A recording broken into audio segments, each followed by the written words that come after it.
Praise be to God.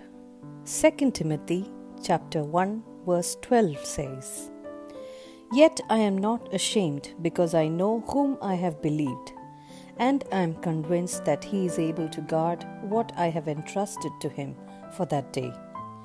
These words were written by Paul, the very same person who had once persecuted Christians.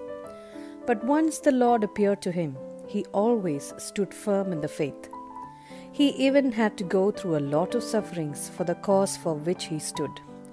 But still, he never looked back, because he had total faith in the Lord. He was convinced that in Jesus was the salvation of mankind. He strongly believed that the Lord was able to guard what he had been entrusted with. How deep is our conviction? Are we still cold in the faith by giving it least importance in our lives? Or are we still ashamed to acknowledge our faith? If we can genuinely answer these questions, probably we can understand how strongly convinced we are about the Lord.